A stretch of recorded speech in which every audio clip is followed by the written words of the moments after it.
Oi, meu nome é Iago e eu vou falar sobre os personagens principais. Começamos com João, interpretado por Gustavo Jan, um homem que vive em uma espécie de bolha recheada de tédio e melancolia, em uma rua de classe média alta. Viveu na Alemanha por 8 anos, mas não mostra nada de seu passado na Europa. Após uma reunião de amigos no apartamento onde mora, no bairro de Setúbal, no Recife, acaba conhecendo Sofia, interpretada por Irma Brown. João e Sofia dormem juntos e logo iniciam um namoro relâmpago, mas não demora muito para a falta de química dar fim ao relacionamento.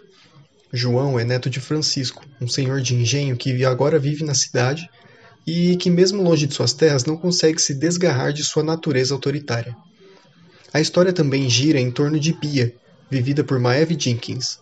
Casada, mas com um marido completamente ausente e mãe de um casal de crianças por volta de 10 anos, Bia sente ódio quase que mortal por sua irmã. Bia projeta sua irmã em um cachorro, e sua fúria é despertada quando o mesmo late, fazendo com que ela invista uma grande quantidade de dinheiro em bombas e acessórios barulhentos a fim de atormentar sua irmã e sentir prazer. O último personagem é Clodoaldo, interpretado por Irandir Santos. O mesmo aparece de surpresa pela vizinhança, oferecendo aos moradores os seus serviços como segurança particular. Não demora muito para Francisco se opor à ideia de Clodoaldo de manter uma base no fim da rua e logo tenta cortar suas asinhas. Mais tarde, o homem acaba cedendo e autoriza a instalação do serviço na rua. Não se sabe muito bem sobre o passado de Clodoaldo no começo da trama, mas no fim ele revela a Francisco o verdadeiro motivo de ter vindo à cidade. Eu sou Ceni Carla Rodrigues e vou falar da produção do filme Som ao Redor, primeira longa-metragem de ficção de Kleber Mendonça Filho, que é diretor, produtor, roteirista e crítico de cinema brasileiro. Os curtas-metragens como Enjaulado, 1997, A Menina do Algodão, 2003, Vinil Verde, 2004, Eletrodoméstica, 2005, Documentário Crítico 2008 e Recife Frio 2009 foram sua porta de entrada para o mundo cinematográfico. Escreveu o roteiro do filme em 8 dias, pois havia muitas ideias e não conseguia parar de escrever. Inspirou-se no Brasil e na sua cidade onde mora, responsável pela montagem ao lado de João Maria e Clara Linhart, dirigiu e escreveu o roteiro. O drama é ambientado em uma rua de classe média do Recife, onde mora atualmente. A produção geral foi realizada entre julho e agosto de 2010, durante 6 semanas e 3 dias. O período de montagem do filme foi datado em 2 anos para ser concluído, tendo um período longo para chegar aos cinemas brasileiros. Optou por ter no elenco a maioria de pernambucanos e mescla entre atores profissionais e atores não profissionais, que funcionam como uma espécie de eixo estrutural. Na produção musical, se aventurou nos vídeos dos anos 90, para chegar à trilha sonora entre música e barulho, para que chegue até o espectador sem que eles percebam um tipo de música, ruído, barulhos e sonoridades. Olá, meu nome é Rodrigo e eu vou falar um pouco mais sobre o tempo e a cronologia narrativa do filme. Vale ressaltar que esse filme não tem um personagem principal, mas sim o ambiente é visto como protagonista, mostrando os conflitos e comportamentos de alguns residentes de classe média de uma das ruas da cidade de Recife, fazendo dela uma referência de um engenho de cana, claramente tratado no começo do filme, em que é mostrado diversas imagens em preto e branco de casarões e trabalhadores na lavoura, com uma trilha sonora nos remetendo uma sensação de gravidade e tensão. O filme é dividido em 3 partes, sendo elas cães de guarda, guardas noturnos e guarda-costas. Nas primeiras cenas da primeira parte, nos é apresentada a personagem Bia, que sofre de insônia, piorando ainda mais a sua situação devido aos latidos do cachorro do vizinho. Podemos dizer que o som é tido como algo desagradável, trazendo um certo incômodo e desconforto não somente ao telespectador, mas também aos moradores ali da rua. Como, por exemplo, o som da serra cortando a janela, do cachorro latindo e da chave arranhando o carro. Ao decorrer, também nos é apresentado o João, que é neto de Francisco, e também Sofia, que havia conhecido em uma festa na noite anterior. Clodoaldo aparece juntamente com seus parceiros de trabalho, trazendo promessas de segurança e bem-estar aos moradores, e pode-se dizer que Clodoaldo é líder e porta-voz do grupo. E como é nosso trabalho? Nosso trabalho é totalmente preventivo. Trabalhar para garantir a tranquilidade de vocês aqui. Como é que a gente faz? A gente pega das 7 da noite às 7 da manhã, ou seja, são 12 horas de vigilância exclusiva, cobrindo toda a extensão da via. Na segunda parte do filme, após terem conseguido a bênção de Francisco, os seguranças finalmente exercem sua função de proteção àqueles que não se opuserem à sua proposta inicial de trabalho, na qual haviam prometido. Em uma determinada noite, Francisco, que é dono da grande maioria dos imóveis, se levanta da sua cama e vai em direção à praia, caminhando sozinho em uma rua deserta e escura, nos remetendo que ali é um espaço perigoso. E logo em seguida é mostrada uma placa que indica que a área é sujeita a ataque de tubarão. Mas mesmo assim, Francisco mergulha no mar, fazendo uma conotação de alguém poderoso e seguro de si. Afinal, ele é dono de vários imóveis e isso nos faz se questionar de como conseguiu se apropriar de tantos imóveis assim.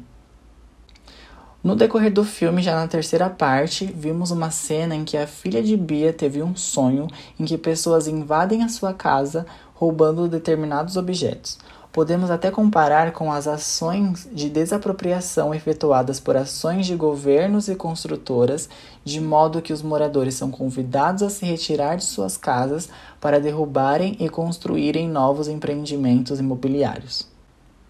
No final do filme, Clodoaldo é chamado para uma conversa na casa de Francisco e, chegando lá, acompanhado por seu irmão, que também fazia parte do grupo de seguranças, recebem a proposta de fazer segurança pessoal a Francisco, pois estava com receio e um certo medo devido um de seus capatazes ter sido assassinado, e que futuramente poderiam vir atrás dele.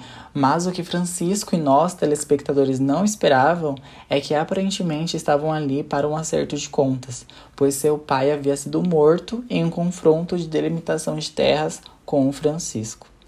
O desfecho dessa conversa não é mostrado e nem esclarecido, pois logo em seguida, Bia e seus filhos estouram uma bomba para assustar o cachorro que os atormentava e logo após o filme se encerra.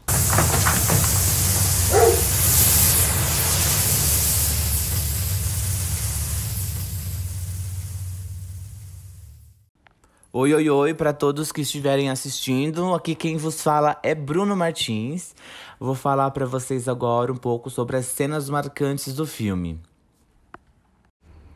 Bom, a primeira cena marcante do filme já é a própria cena de abertura dele mesmo.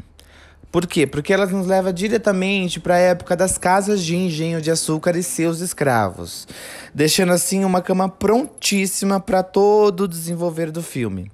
Um fato que a gente só vai conseguir perceber no próprio decorrer da história mesmo. E ainda finaliza com um contraste incrível e um corte muito bem pensado, mudando diretamente das cenas dos donos das casas de engenho e seus escravos para as crianças brincando nos tempos atuais enquanto as suas empregadas estão cuidando delas. Outra cena marcante do filme também, que não esperávamos acontecer, é quando Bia vai receber o seu televisor e a sua irmã, motivada por inveja de sua televisão, acaba atacando e agredindo ela fisicamente. Logo depois nós temos uma cena onde demonstra muito plenamente o tédio que existe na vida de Bia. Porque a Bia é casada, ela tem um marido, porém o marido está completamente ausente. Na cena, ela acaba indo saciar as suas vontades, os seus desejos, aliviar a sua atenção em uma máquina de lavar. Uma das cenas marcantes também, talvez a maior cena marcante do filme, seja a reunião de condomínio, a fatídica reunião de condomínio. Nessa reunião fica bem claro a forma de como todos tratam a sua vida como centro do mundo. como as suas opiniões são as únicas que importam e em algum momento que você dispersa alguma importância para a opinião do outro, não é na verdade porque você está se importando, é na verdade porque você quer passar um papel, uma imagem de pessoa boa, pessoa que se importa. A gente consegue verificar isso justamente na fala do João, onde ele luta contra a demissão do segurança, justificando todo o período que ele estava trabalhando com eles, mas ao mesmo tempo ele sai da reunião baseado num compromisso que ele tem. Então ele faz justamente o seguinte: pessoal, eu estou aqui, eu acho que isso é errado, a gente não pode fazer isso porque isso é uma puta falta de sacanagem, mas eu preciso ir agora porque eu tenho um compromisso, tá bom? Vocês resolvem por aí. Agora, enfim, eu até queria saber quem mais é contra essa ideia de demitir por justa causa. Desculpa, eu vou ter que ir. Boa noite.